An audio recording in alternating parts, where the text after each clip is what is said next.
कैसवर्स की क्लाउड का जो इंस्टॉलेशन पैकेज है वो कैसे क्रिएट किया जाता है, उसके लिए आपने अपने वर्क स्पेस पर आना है। डिस्ट्रीब्यूशन पैकेजेस के सेक्शन में आएंगे।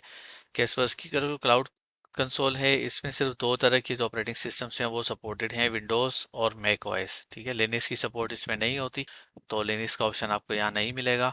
तो यहाँ पर आपके पास एंड पॉइंट सिक्योरिटी का ऑप्शन नज़र आ रहा है। अगर आप इसकी सेटिंग को चेंज करना चाहते हैं, लैंग्वेज चेंज करना चाहते हैं, तो आप यहाँ से कर सकते हैं। सेटिंग में आपके पास सिर्फ लैंग्वेज चेंज करने का ऑप्शन है और प्रॉक्सी की सेटिंग आप यहाँ से चेंज कर सकते हैं। बाकी जो इसकी सेटिंग होती है वो बाय डिफ़ॉल्ट जो है, जो आपने अपना वर्क स्पेस क्रिएट करते हुए सेटिंग की होगी उसके हिसाब से आ रही होती है। जैसे कि इनक्रिप्शन आपने चलानी है नहीं चलानी है, और ईडीआर अपने पास कॉन्फ़िगर करना है नहीं करना है, उस हिसाब से जो है ये अपने पास कंपोनेंट सेट कर लेता है। जैसे कि मैं आपको इस सेटिंग्स में से दिखा सकता हूँ। Use of and point security जैसे लिखा हुआ आ रहा है।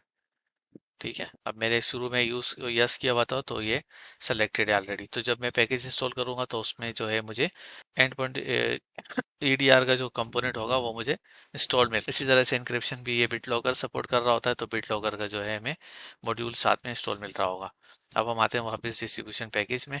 अब इसमें हमारे पास जब हमें एंड पॉइंट्स पर मैनेजमेंट चलानी होती है तो हमारे पास दो तरह के हमारे पास ऑप्शन है। एक तो ये है कि मैं यहाँ से पैकेज को स्टैंड अलोन पैकेज यहाँ से डाउनलोड कर लूँ। ठीक है, आप यहाँ से इसको क्लिक करेंगे तो आपका ये जो पैकेज है ये डाउनलोड पर आ जाएगा। फिर आप इसको मैन्युअली इंस्टॉल कर लें अपने पास। और दूसरा ऑप्शन आपके पास ये होता है कि जो आपके एंड यूजर्स हैं उनको जो है आप यहाँ से इंस्ट्रक्शन सेंड कर दें।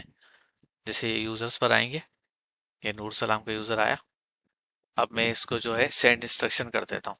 ये इंस्ट्रक्शन सेंड हो जाएंगी। अब नूर सलाम की जो ईमेल होगी, नूर सलाम के पास इस तरह की ईमेल आ जाएगी। ठीक है, उसमें एक यूआरएल है।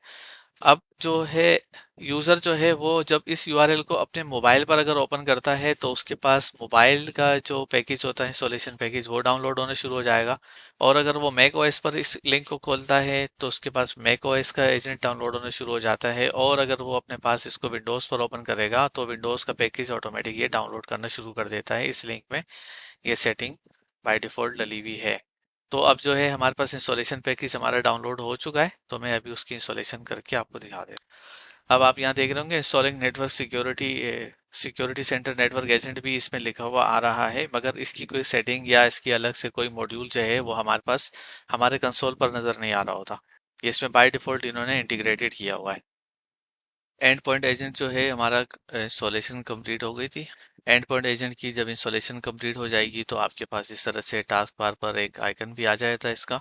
ठीक है, और इसके बाद जो है आप इसको यहाँ से ओपन कर सकते हैं। सम टाइम इसमें ये हो जाता है क्लाउड कंसोल में कि क्लाउड कंसोल से जो सिचुएटेड एप्लीकेशन है ये, उसमें लाइसेंस की जो डिटेल होती है वो सिंक नहीं होती। ठीक है, लेट सपोज इंस्टॉलेशन के दौरान कनेक्शन जो है वो एडमिनिस्ट्रेशन सर्वर से नहीं बन सका क्लाउड कंसोल से, तो एंड पॉइंट पर लाइसेंस का एरर आ जाता है। तो इस सूरत में आपने क्या करना है कि जो आपके पास लाइसेंस एक्टिवेशन का कोड होता है वो आपने मैनुअली यहाँ पर इनपुट करके लाइसेंस एक्टिवेट कर देना है।